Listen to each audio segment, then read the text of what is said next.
Shalom. Bapak, Ibu, saudara-saudari yang terkasih di dalam nama Tuhan Yesus, selalu mengucap syukur atas segala kebaikan dan kasih karunia-Nya sehingga malam ini kita masih diberi kesempatan dan kesehatan untuk boleh datang ke rumah Bapa memulai ibadah pada malam hari ini. Untuk itu, marilah kita menyiapkan hati dan pikiran kita dengan mengambil saat teduh di dalam hati kita masing-masing.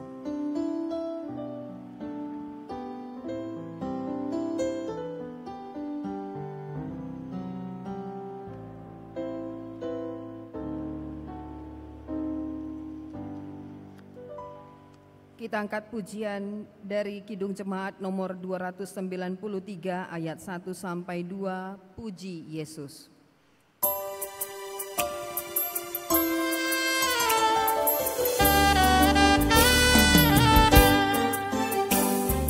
Puji Yesus, pujilah Juru Selamat.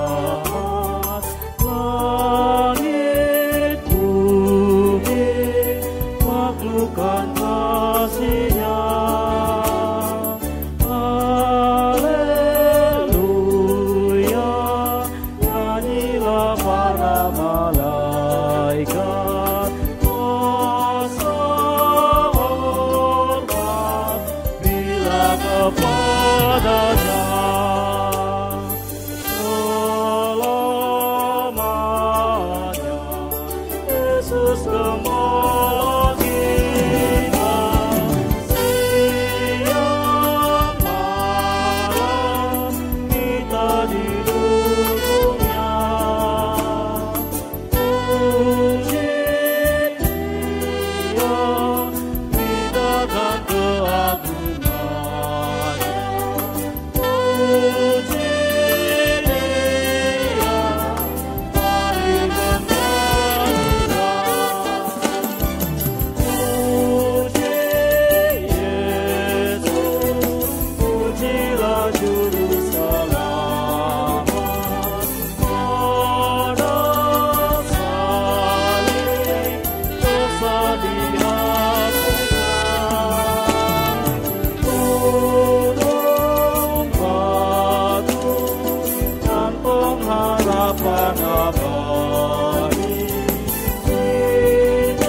Dan anaknya Tuhan Yesus Kristus dan Roh Kudus, Khalik langit dan bumi. Amin.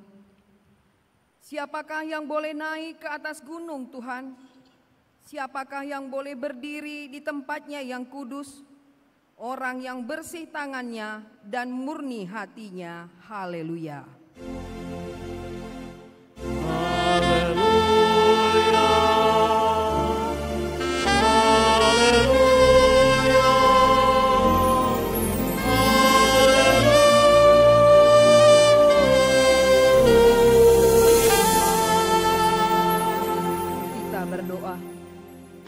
Ya Tuhan Allah yang Maha Kuasa, Bapa kami yang kekal, kasih-Mu telah memelihara kami hingga saat ini, dan karena kasih-Mu juga Engkau telah memberikan Injil, kabar baik yang menerangi hidup kami.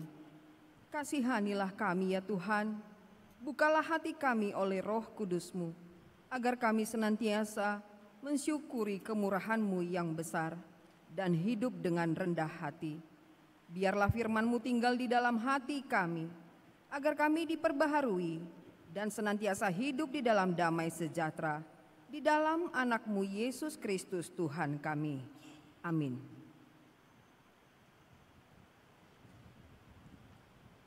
Untuk menyambut pembacaan firman Tuhan, kita mengangkat pujian dari Kidung Jemaat nomor 413 ayat 1 dan 3, Tuhan pimpin anak-Mu.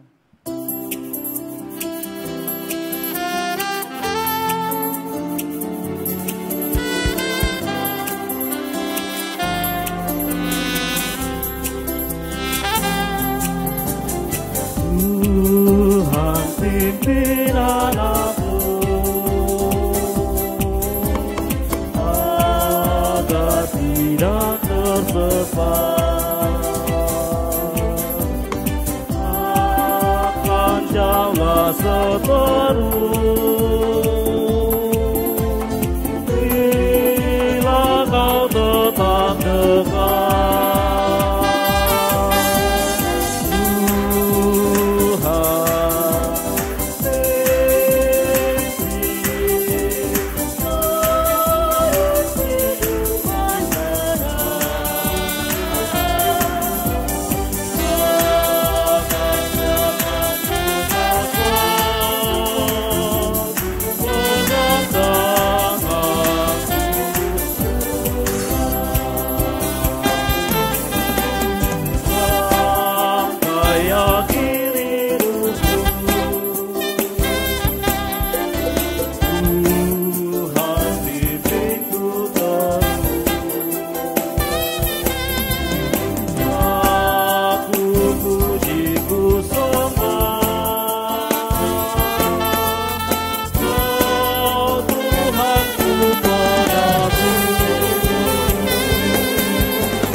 Sebagai pendahuluan khotbah pada minggu ke-22 setelah Trinitatis diambil dari 1 Yohanes 4 ayat 7 sampai ayat 12.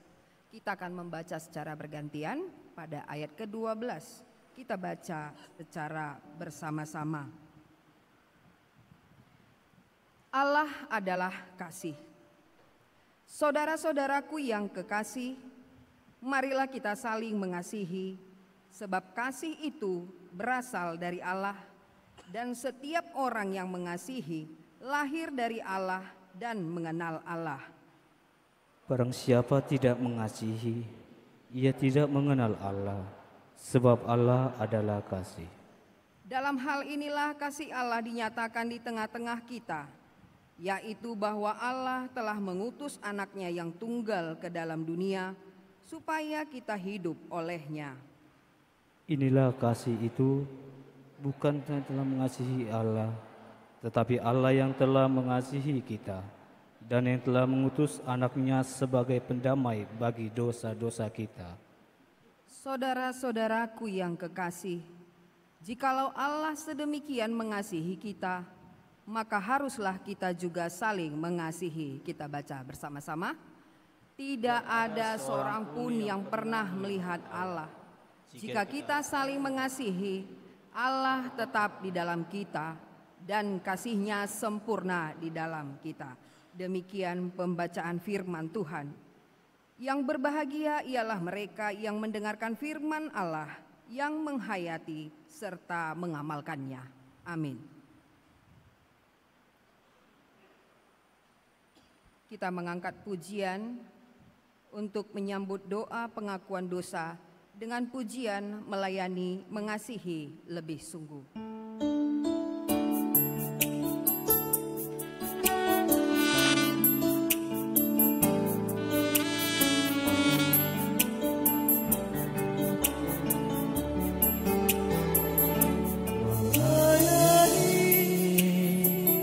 Melayani lebih sungguh.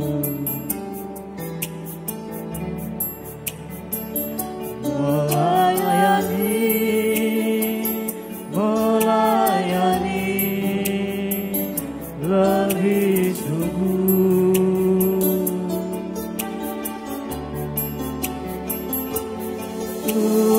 Tuhan lebih dulu melayani kepadaku, melayani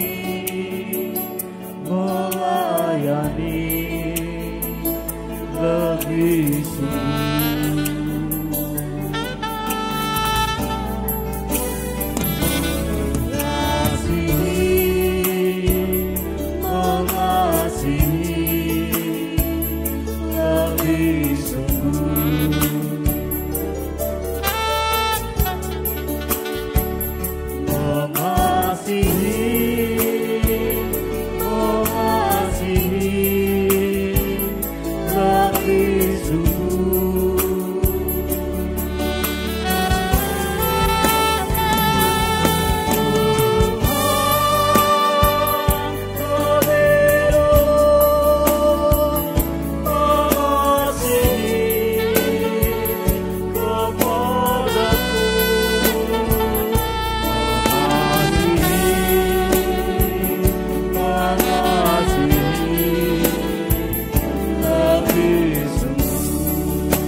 Bapak, Ibu, Saudara-saudari yang terkasih, di beberapa waktu yang telah berlalu,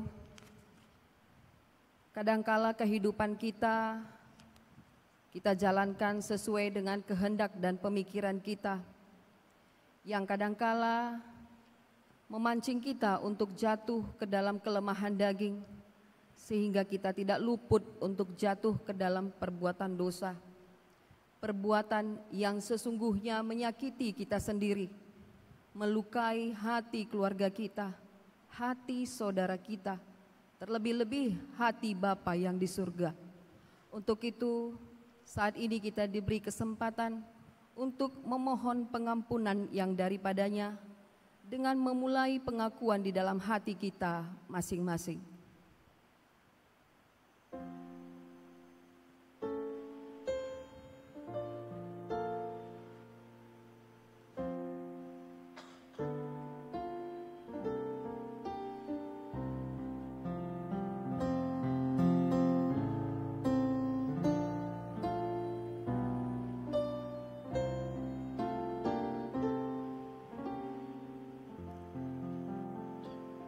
Kita berdoa.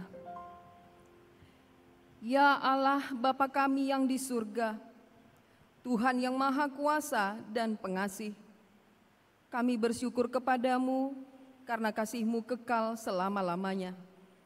Ampunilah segala dosa kami dan hapuskanlah segala pelanggaran kami terhadap firman-Mu, oleh karena tabiat kemanusiaan kami yang lemah.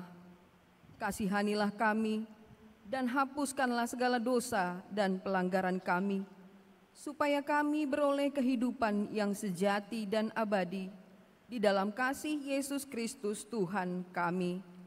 Amin. Janji Tuhan tentang pengampunan dosa. Demi aku yang hidup, demikianlah firman Tuhan Allah. Aku tidak berkenan kepada kematian orang fasik, melainkan aku berkenan kepada pertobatan orang fasik itu dari kelakuannya supaya ia hidup. Bertobatlah, bertobatlah dari hidupmu yang jahat itu. Segala kemuliaan bagi Allah di tempat yang maha tinggi. Amin.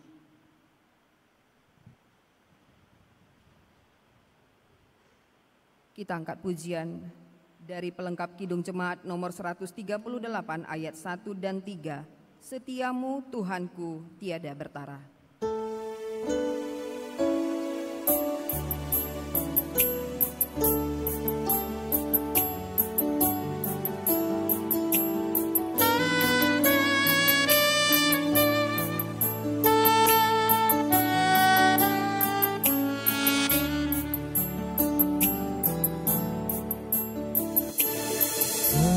Setiamu Tuhanku tiada bertara, dikala suka di saat gelap. Kasih-Mu tidak berubah. Allah pelindung baik kekal. Setiamu Tuhanku, pengaruh hatiku, setia pagi petang jalan. Yang ku perlukan tetaplah berikan, sehingga ku puas ampunan dosaku,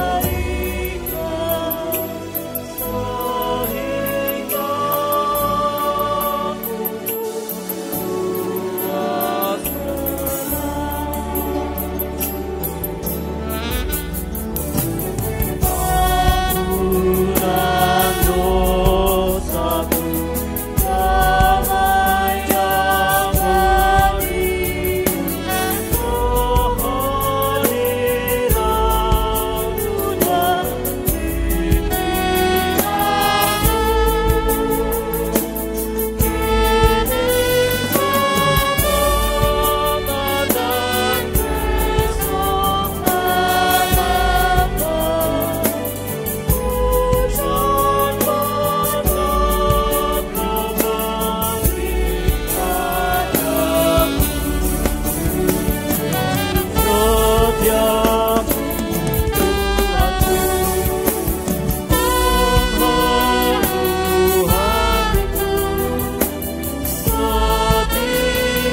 Tuhanku, pengaruh hatiku, setiap pagi petang berjalan.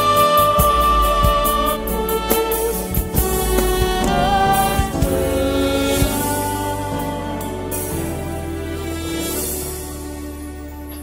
sehingga ku Marilah kita mendengarkan firman Tuhan sebagai petunjuk hidup baru yang tertulis di dalam Kisah Para Rasul 11 ayat 17 sampai ayat ke-18. Beginilah firman Tuhan.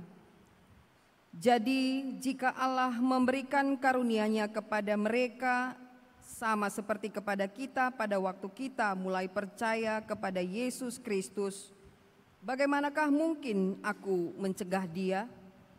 Ketika mereka mendengarkan hal itu, mereka menjadi tenang, lalu memuliakan Allah. Katanya, jadi kepada bangsa-bangsa lain juga Allah mengaruniakan pertobatan yang memimpin kepada hidup. Demikian pembacaan firman Tuhan. Marilah kita sama-sama memohon kekuatan dari Tuhan. Ya Allah Bapa kami, Berilah kami kekuatan untuk melakukan yang sesuai dengan firman-Mu. Amin. Kita angkat pujian dari Kidung Jemaat nomor 281 ayat 2 dan ayat 3, segala benua dan langit penuh.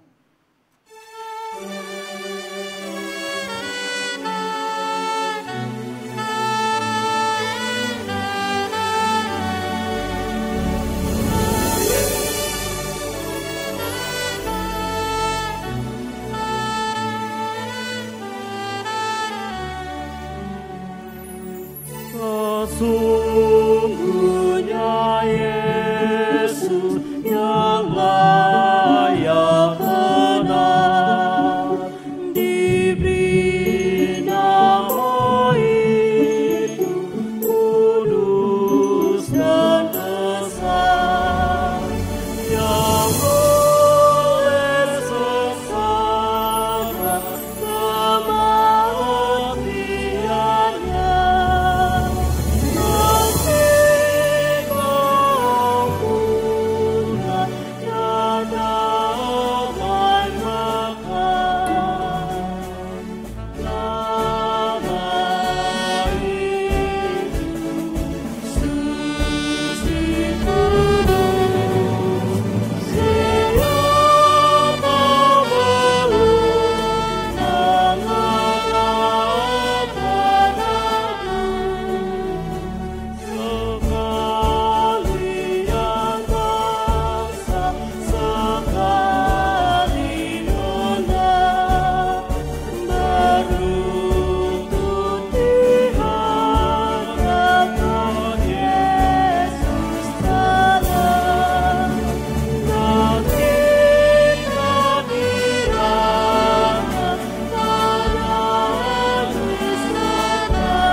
Marilah kita bersaksi mengikrarkan pengakuan iman kita bersama jemaat pada segala abad di seluruh dunia. Kita ucapkan bersama-sama. Aku percaya kepada Allah Bapa yang Maha Kuasa, Khalik langit dan bumi. Aku percaya kepada Yesus Kristus, Anak-Nya yang tunggal Tuhan kita, yang dikandung daripada Roh Kudus, lahir dari anak darah Maria, yang menderita di bawah pemerintahan Pontius Pilatus, disalibkan, mati dan dikuburkan, turun ke dalam kerajaan maut, pada hari ketiga bangkit pula dari antara orang mati, naik ke surga, duduk di sebelah kanan Allah Bapa yang Maha Kuasa, dan akan datang dari sana untuk menghakimi orang yang hidup dan yang mati. Aku percaya kepada Roh Kudus, gereja yang kudus dan am, persekutuan orang kudus, pengampunan dosa, kebangkitan daging, dan hidup yang kekal. Amin.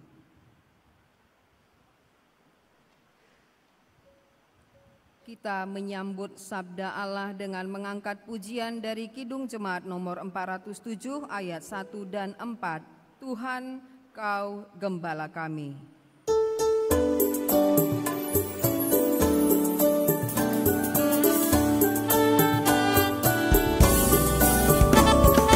Tuhan, Kau gembala kami, tuntun kami domba-Mu. Bila kami menikmati nikmat pengorbanan-Mu, Tuhan Yesus Juru Selamat, kami ini milik-Mu. Tuhan Yesus Juru Selamat, kami ini milik-Mu.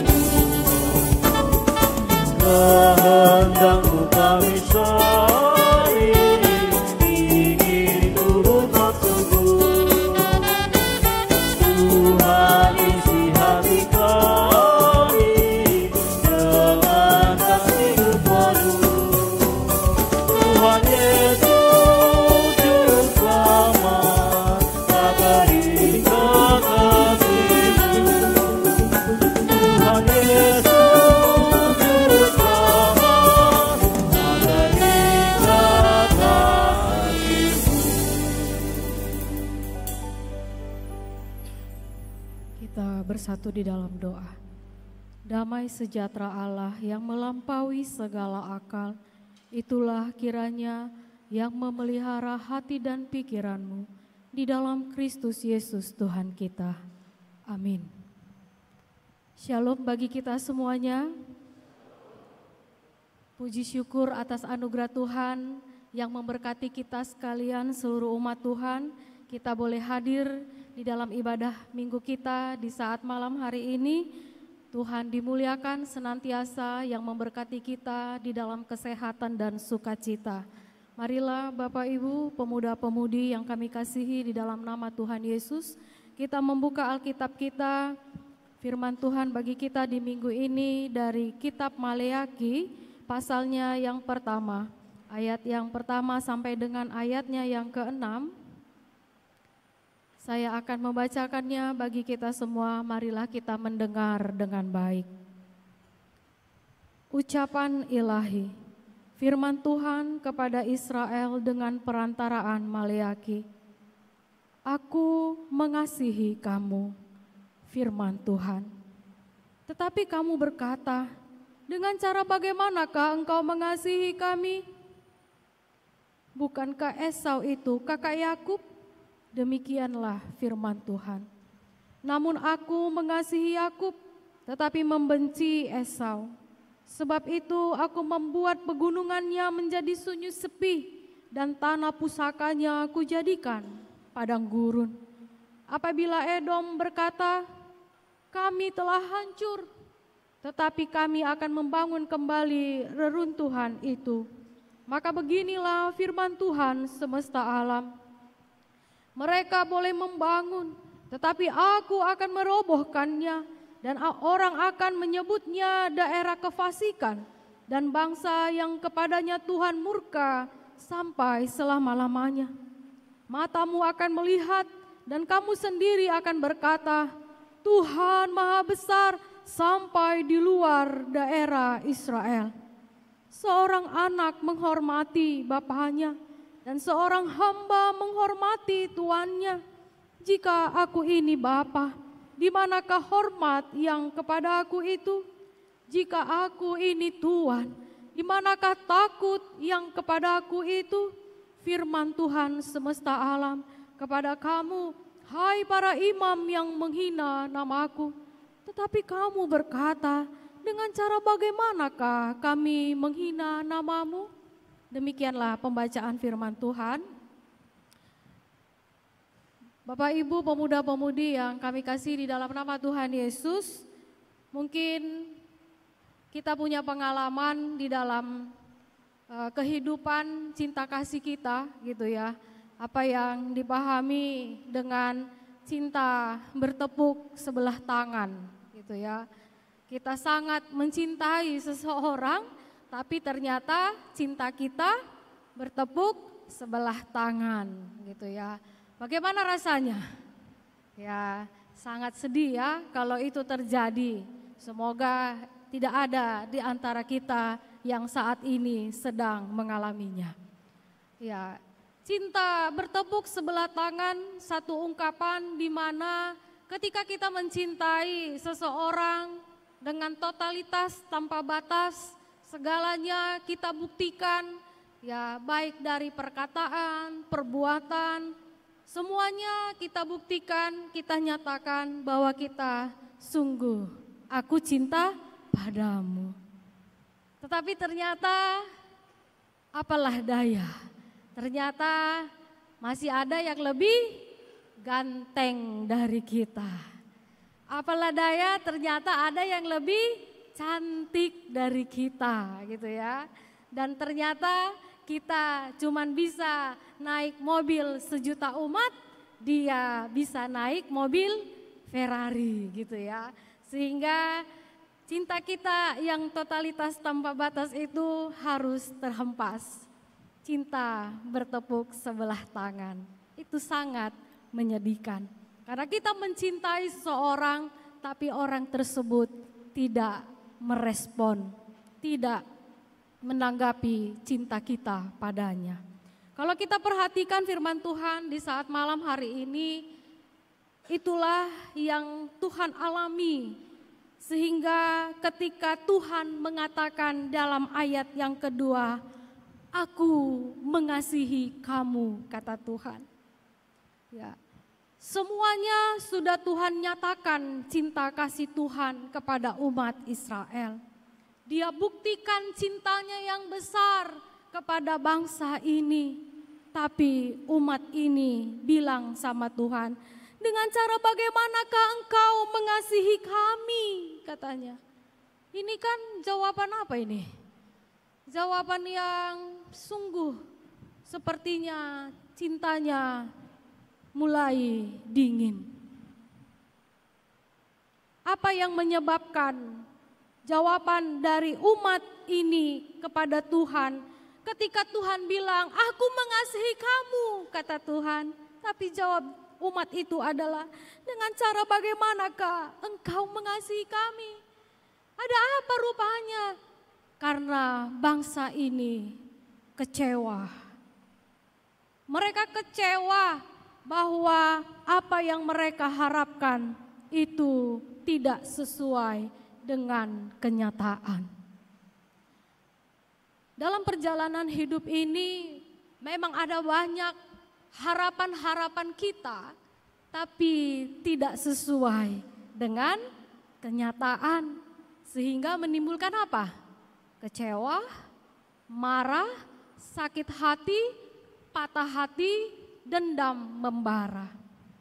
Dulu dia adalah sahabatmu, segalanya kau curahkan padanya, tapi sekarang dia menjadi lawan. Dulu kawan, sekarang menjadi lawan. Sehingga hal itu membuat kita semakin bertambah kecewa. Apa yang terjadi dengan bangsa ini? Ketika Tuhan bilang, "Aku mengasihi kamu," tapi mereka bilang, "Dengan cara bagaimana Tuhan kau kasihi kami?" Karena ternyata kenyataan hidup yang kami alami saat ini adalah kami penuh dengan berbagai penderitaan.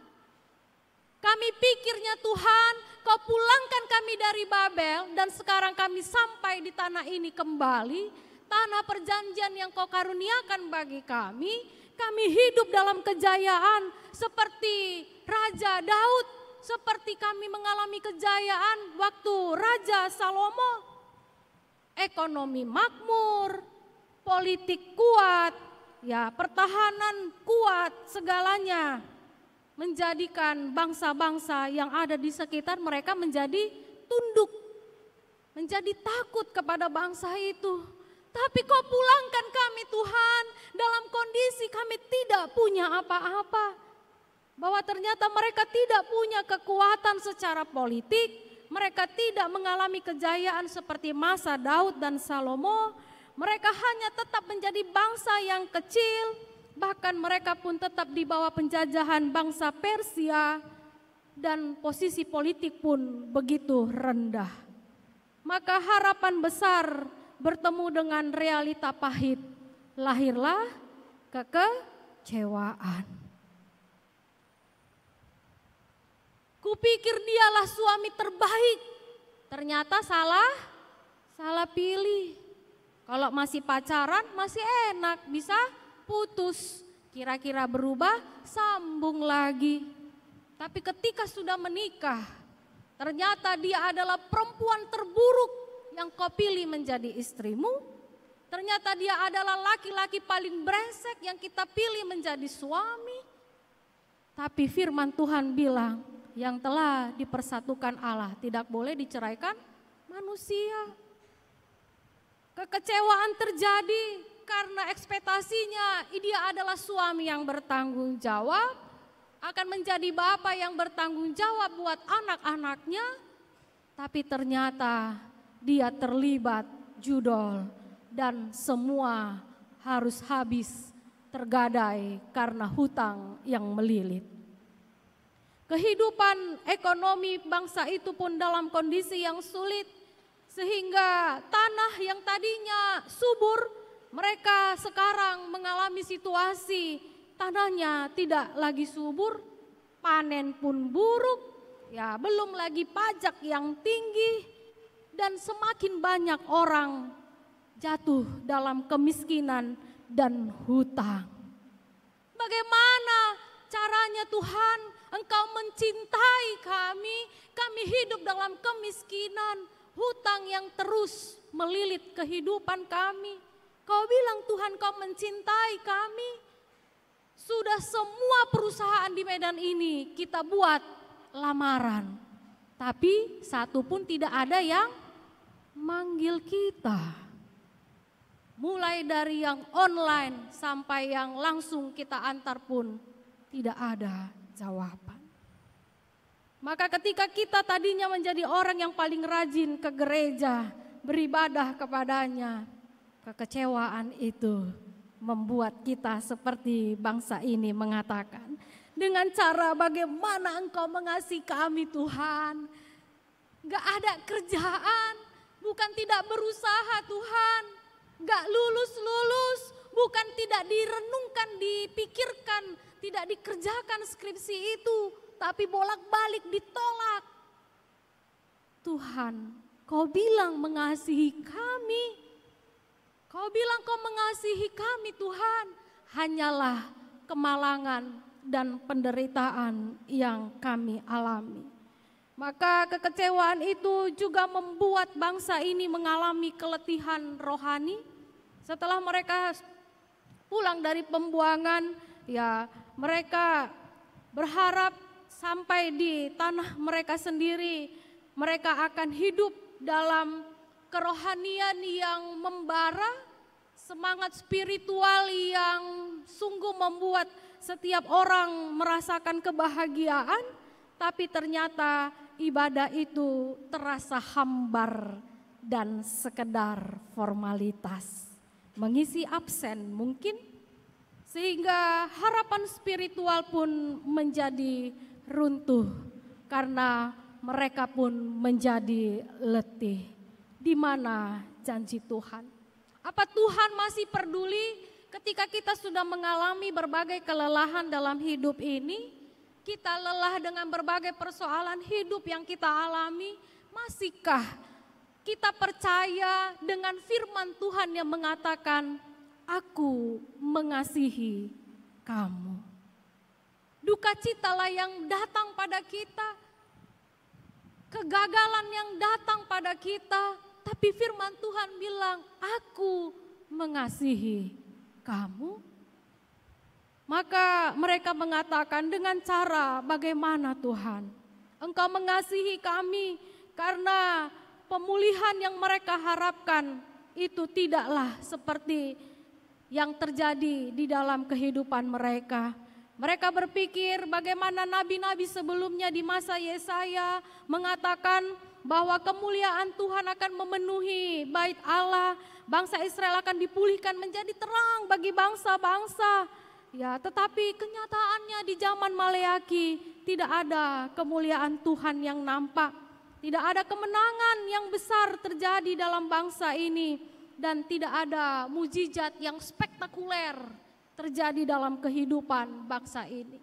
Tuhan seperti berada dalam keheningan. Tuhan seperti hening. Dia hanya bekerja seperti angin sepoi-sepoi. Tapi kita berharap tunjukkan suaramu Tuhan. Bekerjalah Engkau dengan cara yang spektakuler. Ketika kita berdoa sembuh maka sembuh. Tapi yang terjadi hanyalah sakit, nyakit yang tidak kunjung sembuh. Kekecewaan semakin melanda kehidupan bangsa ini. Ketika mereka melihat pemimpin rohaninya juga buruk. Imam-imam tidak menghormati Tuhan. Mereka memberi persembahan dengan persembahan yang cacat. Padahal aturan dalam memberi persembahan itu persembahannya nggak boleh cacat.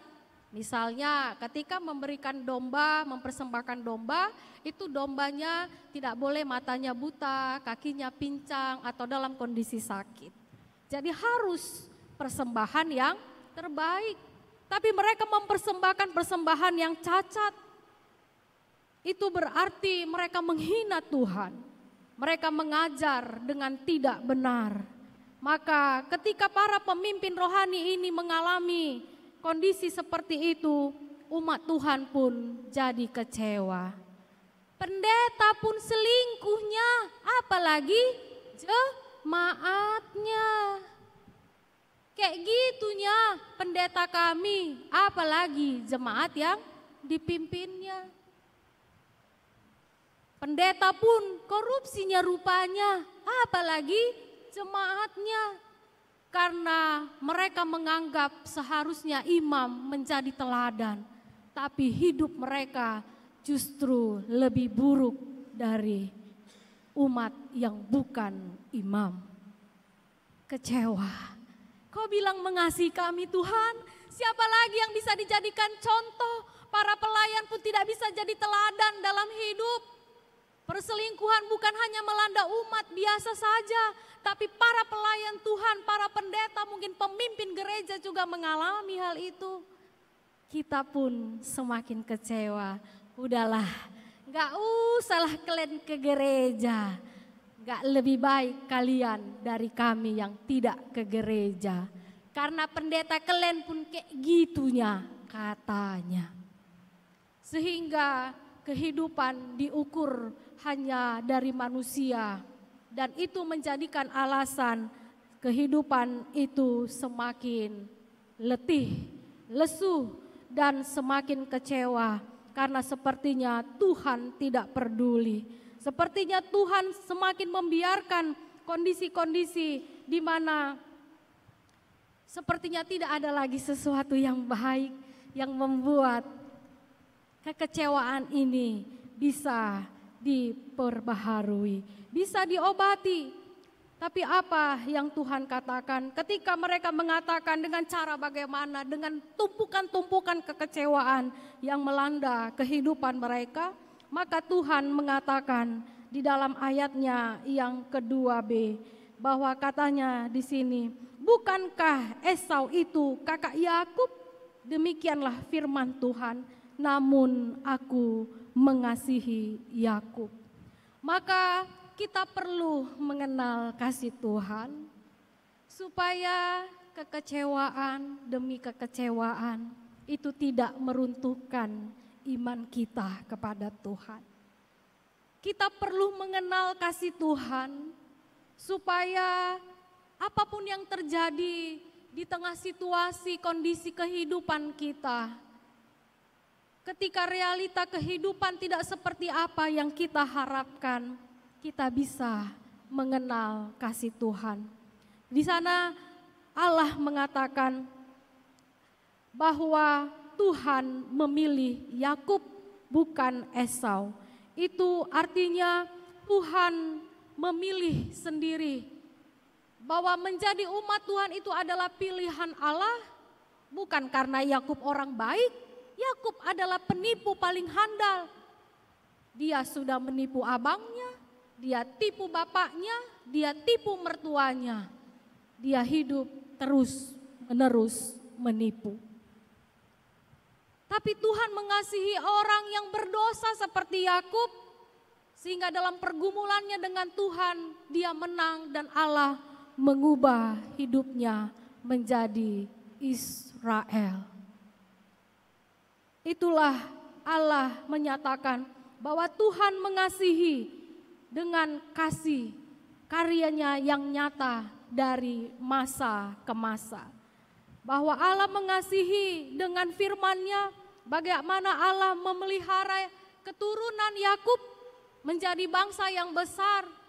Allah berfirman melalui Abraham bahwa mereka akan menjadi bangsa yang menjadi berkat bagi bangsa-bangsa lain. Pemilihan Allah atas bangsa ini bukan karena Allah eksklusif. Allah hanya mencintai bangsa Israel, tidak. Tapi Allah menginginkan melalui bangsa Israel kita menerima berkat, yaitu berkat keselamatan yang turun dari keturunan Israel, yaitu suku Yehuda. Kristus lahir dan kita menerima keselamatan daripadanya. Maka kita perlu mengenal kasih Allah Kasih Allah di mana Dia mengasihi kita meskipun kita ini orang berdosa. Tapi ketika kita mengenal cinta kasih-Nya yang besar itu, hidup kita akan mengalami pembaharuan. Kita melihat bagaimana Zakeus, ya, pemungut cukai itu, dia bertemu dengan Yesus. Dia menerima cinta kasih Allah, ya, sehingga hidupnya mengalami pembaharuan. Orang yang menerima cinta kasih Tuhan pasti hidupnya mengalami pembaharuan. Ketika Zakeus menerima Yesus dalam rumahnya, orang mencibirnya, tapi dia membuktikan bahwa cinta kasih Tuhan mengubah hidupnya. Dia bilang apa? Setengah dari hartaku akan kuberikan kepada orang miskin. Dan kalau ada orang yang kurugikan, 4 kali lipat akan kuganti, katanya. Hidup berubah ketika kita mengalami cinta kasih Tuhan. Kekecewaan itu dirubah karena cinta kasih Tuhan memenuhi kehidupannya. Bagaimana dengan perempuan Samaria itu, ya, yang dia sudah punya 5 suami, ya, dan laki-laki ke-6 di dalam rumahnya itu bukan suaminya. Ketika dia menerima Sang Mesias itu, yang mencintainya, yang memberikannya air kehidupan, dia mengalami pembaharuan. Segala dosanya diungkap oleh Kristus dan dia mengakui, benar Tuhan, apa katamu itu. Aku adalah seorang pendosa, tapi ternyata air kehidupan itu memenuhi kehidupannya dan dia pun diubahkan dengan cinta kasih Tuhan. Sehingga dia menjadi penginjil yang tersohor dalam catatan Alkitab. Ya, orang-orang yang ada di kota Samaria itu dibawanya ketemu sama Tuhan Yesus dan semua yang dibawanya menjadi percaya dan menerima Yesus. Sungguh luar biasa. Kita perlu mengenal cinta kasih Tuhan. Bagaimana dengan kita menerima cinta kasih Tuhan di dalam kehidupan kita? Kita menyadari bahwa cinta Tuhan itu bukan sekedar cinta yang diobral gitu ya. Kalau orang zaman sekarang itu gampang mengungkapkan cinta, apalagi dengan dunia medsos sekarang. Kalau menjawab ataupun mengomentari ya status kita, kayaknya dia begitu begitu dekat kali sama kita dan sangat perhatian. Di dunia maya kayaknya sangat akrab sekali. Tapi ketika jumpa di dunia nyata, diterge pun kita tidak. Dia hanya kenal di dunia maya, tapi ternyata hubungan yang menyentuh itu bukanlah dunia maya, tapi kasih yang mengubah itu adalah di dunia nyata. Karena kasih Tuhan adalah kasih yang nyata, bukan kasih yang maya. Dia sungguh nyata dalam menyatakan cinta kasih-Nya. Maka kita perlu menyadari akan pemilihan Allah dan bagaimana penyertaan Tuhan dalam hidup kita ini. Karena Tuhan begitu mengasihi kita bukan karena kita hebat, bukan karena kita pintar, bukan karena ada sesuatu yang bisa dibanggakan dari kita. Tidak. Tidak ada sesuatu pun yang bisa dibanggakan dalam diri kita. Kita hanyalah orang berdosa. Karena semua orang telah berdosa dan telah kehilangan kemuliaan Allah. Saya orang berdosa, kita semua orang berdosa. Maka kita adalah orang yang sesungguhnya tidak layak untuk menerima cinta kasih-Nya. Tapi kasih Allah adalah kasih yang berdaulat. Ketika Dia menyatakan Dia mencintai kita, Dia mengasihi kita karena begitu besar kasih Allah akan dunia ini. Sehingga Dia mengaruniakan anaknya yang tunggal. Supaya setiap orang yang percaya kepadanya tidak binasa, melainkan beroleh hidup yang kekal. Itulah kasih Tuhan kita, bahwa Tuhan memanggil kita di dalam kasih karunia-Nya. Maka hidup yang kita jalani ini adalah hidup di dalam anugerah-Nya. Dan bagaimana Allah, kita mengenal kasih Allah lewat cara Tuhan yang menyatakan diri-Nya. Bahwa Allah menyatakan diri-Nya, bagaimana kasih Allah itu memulihkan kehidupan bangsa Israel. Ketika bangsa Edom berusaha untuk memulihkan, nampaknya mereka sangat diberkati. Tetapi kalau Tuhan bilang roboh, maka yang dibangun itu pasti akan roboh. Maka ini menjadi penghiburan bagi bangsa Israel yang merasa tidak diperhatikan Tuhan. Meskipun menjadi bangsa yang kecil, tapi ketika Tuhan bilang, aku mengasihi engkau, maka Dia pasti akan terus menyatakan cinta kasih-Nya. Karena kasih-Nya itulah Dia memulihkan kehidupan kita, bahkan Dia mengasihi kita di dalam kehidupan kita.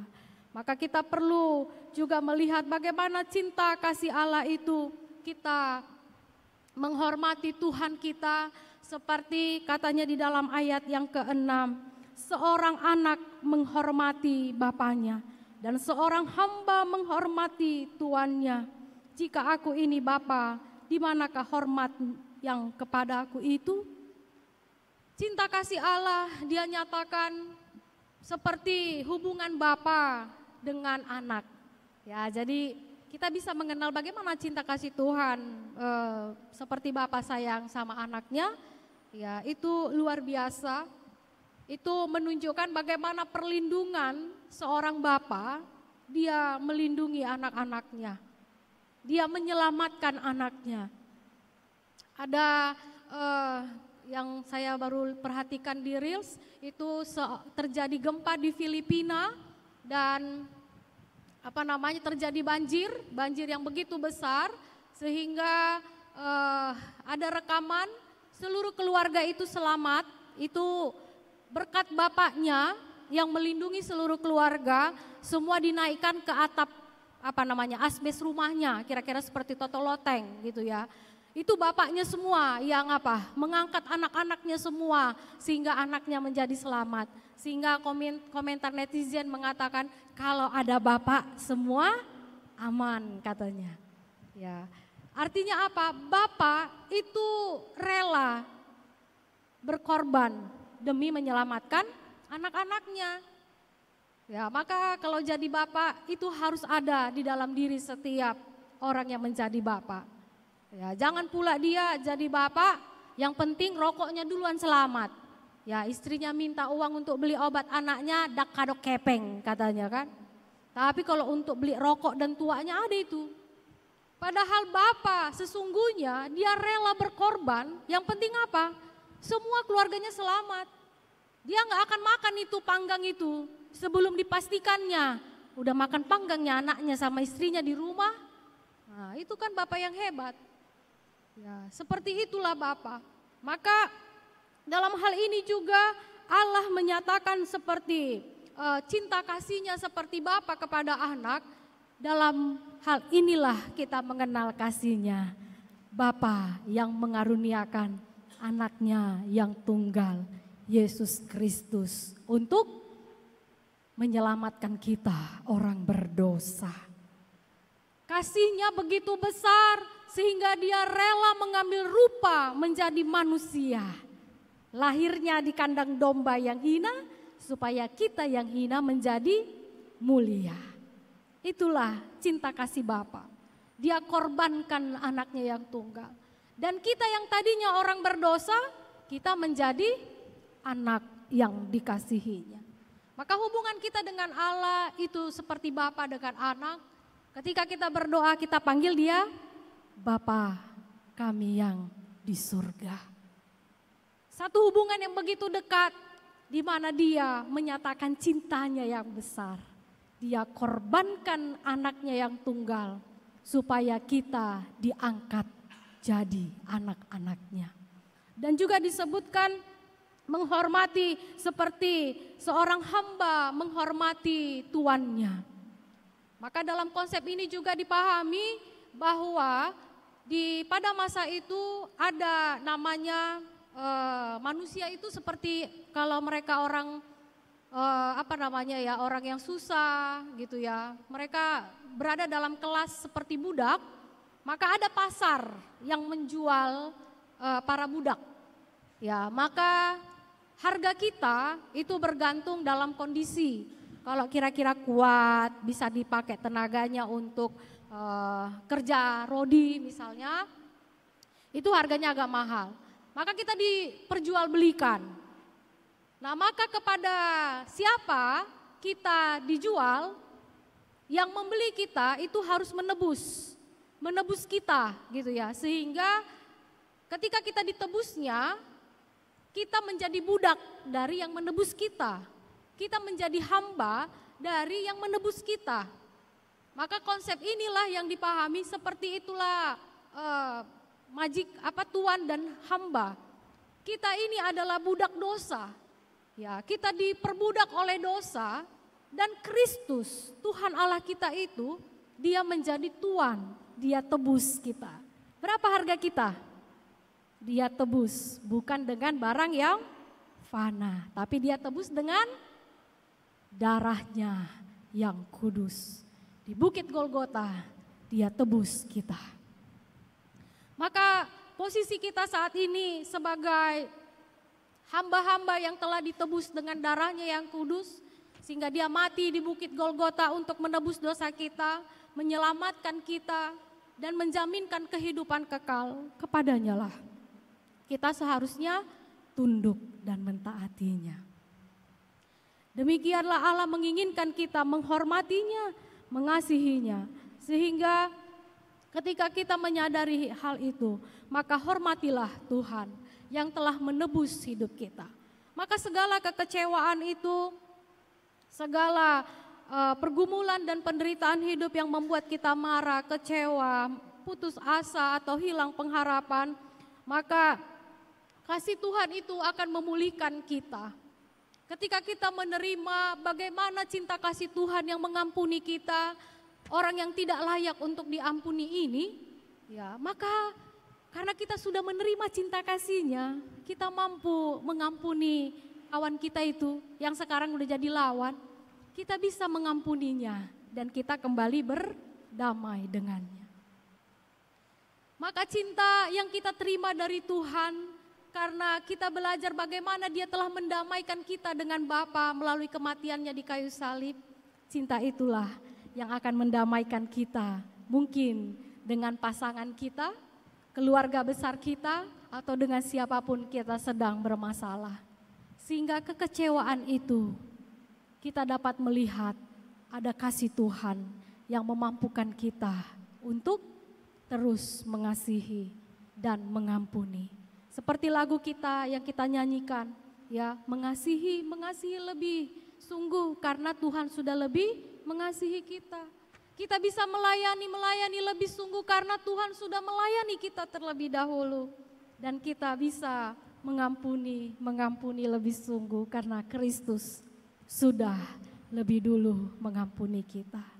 Maka dengan kita memahami kasih Tuhan itu di dalam Kristus Yesus yang mengasihi kita, maka kita tidak akan lagi melakukan apa yang diperbuat bangsa ini, yang tidak menghormati Allah, yang menolak cinta kasih Tuhan, di mana kasih mereka menjadi dingin dan mereka menjadi ragu akan cinta kasih Tuhan.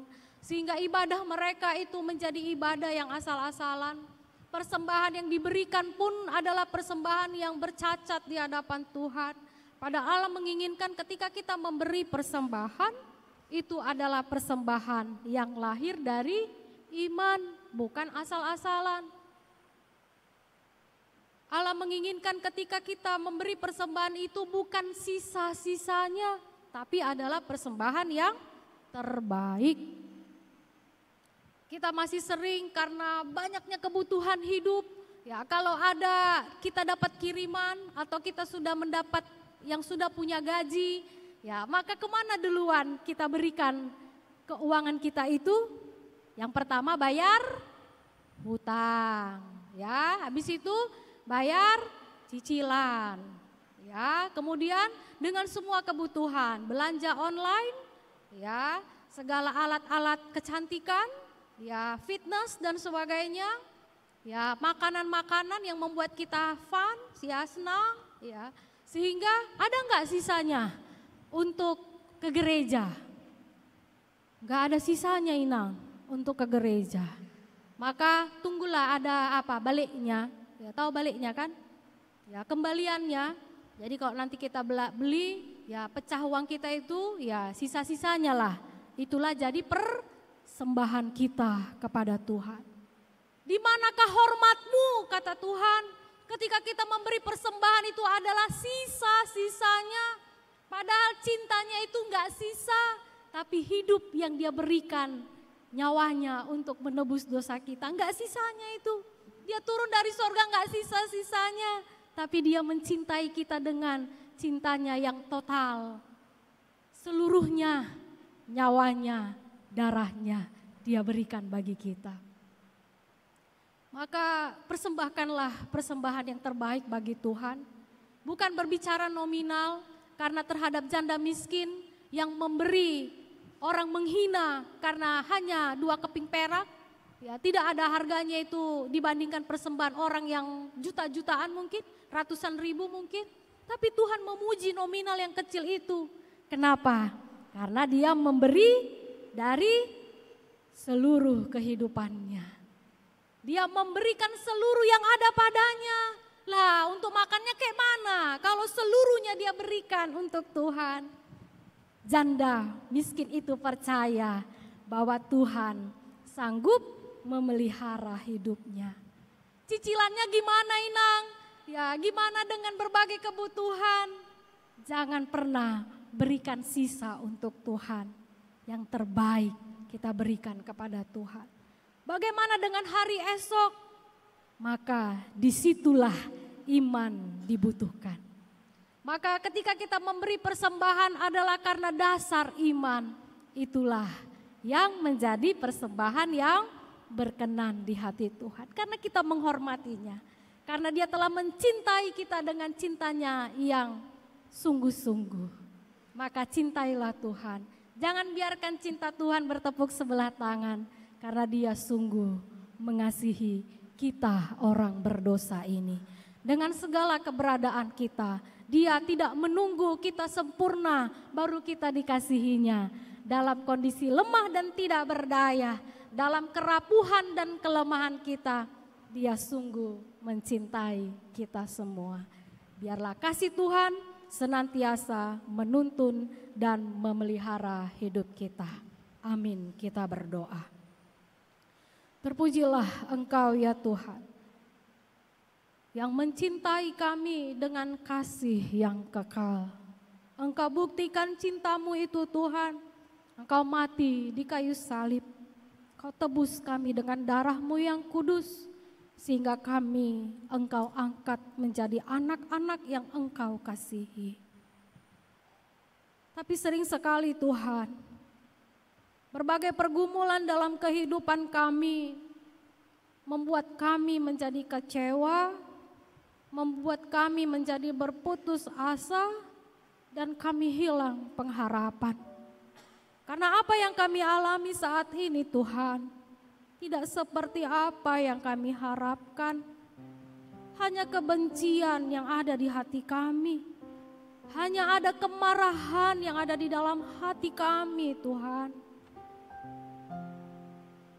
Kekecewaan demi kekecewaan membuat iman kami, hati kami menjadi dingin. Kami menjadi begitu rapuh dan tiadalah daya bagi kami untuk berjalan menurut firman-Mu. Ampuni kami Tuhan, bila kami lebih melihat persoalan hidup kami, hingga kami melupakan cinta kasih-Mu yang begitu besar. Kau telah buktikan bagaimana cinta-Mu itu yang telah Engkau nyatakan di dalam Kristus Yesus Tuhan kami. Maka tolonglah kami Tuhan untuk semakin mengenal cinta-Mu itu. Lewat berbagai pergumulan hidup yang kami hadapi, kami boleh semakin mencintai Tuhan. Sehingga kami pun dimampukan untuk hidup di dalam pengampunan. Kami hidup dalam kedamaian. Kami hidup berjalan dalam pengharapan. Sehingga hidup kami menjadi persembahan yang berkenan di hati Tuhan. Ampuni juga sikap hati kami ketika kami beribadah di hadapan Tuhan. Tapi ibadah kami menjadi ibadah yang menghina Tuhan. Persembahan yang kami bawa adalah persembahan yang menghina Tuhan. Ampuni kami Tuhan. Tapi biarlah kami boleh belajar untuk kami beribadah di dalam hati yang sungguh kepada Tuhan. Mencintai Tuhan lebih lagi. Dan mempersembahkan persembahan dengan dasar iman bahwa Kristus sungguh senantiasa mengasihi dan memelihara hidup kami. Berkatilah umat-Mu yang pada malam hari ini telah mendengar firman. Kami berdoa Tuhan atas setiap kami yang telah hadir malam hari ini. Biarlah Kau penuhi kami dengan cinta kasih-Mu yang besar itu. Cinta kasih-Mu yang mengasihi setiap orang. Cinta kasih-Mu yang tidak pernah bersyarat itu Tuhan. Biarlah hati kami senantiasa menerima cinta-Mu. Dan cinta-Mu itu akan memampukan kami untuk hidup terus diubahkan seturut dengan kehendak Tuhan. Terima kasih Bapa. Ini doa kami kepadamu. Di dalam nama anak-Mu Tuhan Yesus Kristus kami berdoa dan bersyukur kepadamu. Amin. Kita kembali memuji nama Tuhan.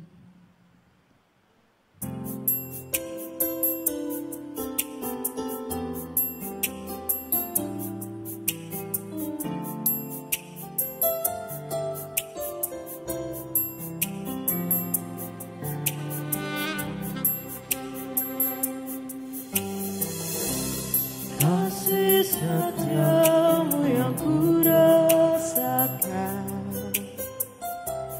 lebih tinggi dari langit biru.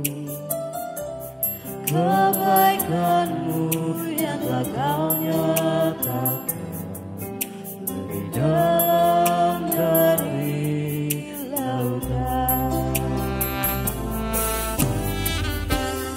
Berkat-Mu yang telah ku terima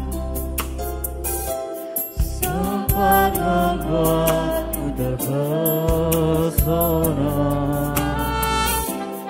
Apa yang tak pernah ku pikirkan, itu yang Kau sediakan bagiku.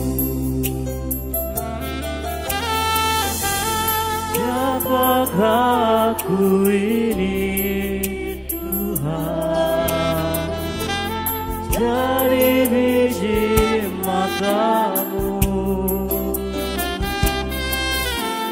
dengan apakah ku balas Tuhan selain puji dan sembah.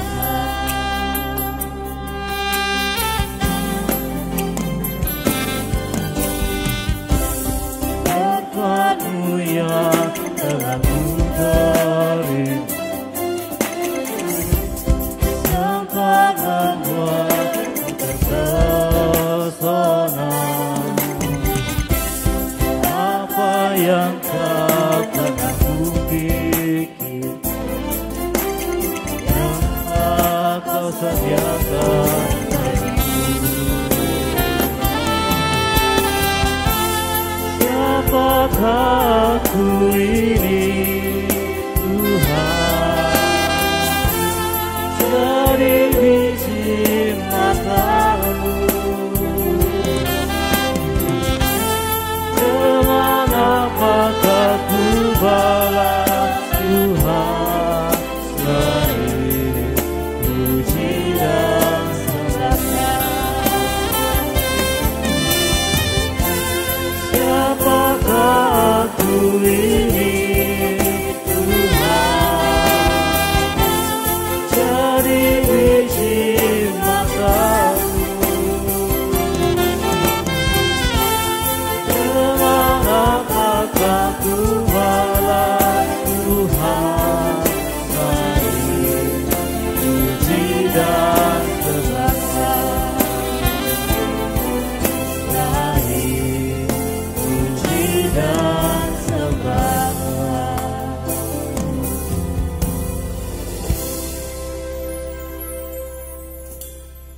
Kita akan memberikan persembahan kita ke hadapan Tuhan.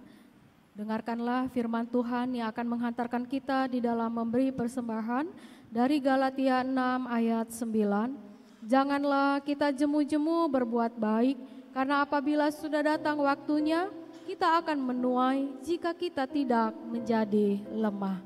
Amin, kita berikan persembahan kita.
Kami undang untuk berdiri.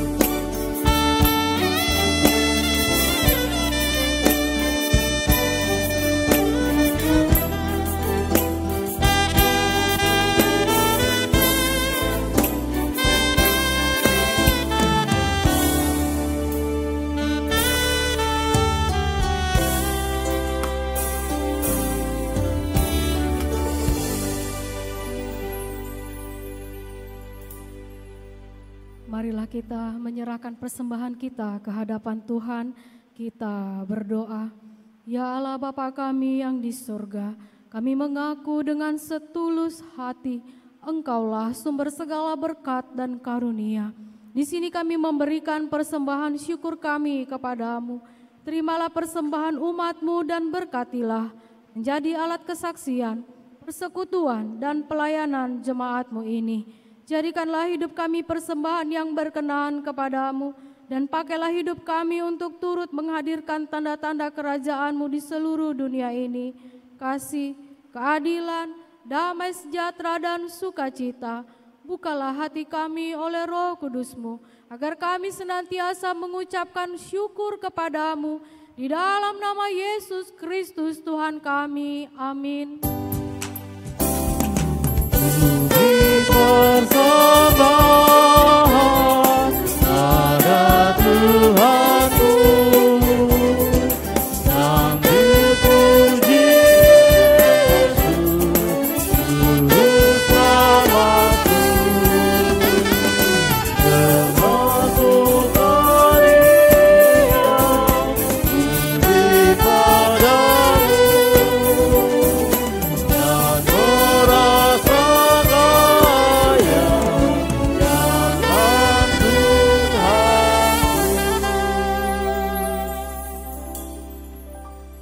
Bapa kami yang di surga, dikuduskanlah namamu, datanglah kerajaan-Mu, jadilah kehendak-Mu di bumi seperti di surga. Berikanlah kami pada hari ini makanan kami yang secukupnya, dan ampunilah kami akan kesalahan kami, seperti kami juga mengampuni orang yang bersalah kepada kami. Dan janganlah membawa kami ke dalam pencobaan, tetapi lepaskanlah kami dari yang jahat.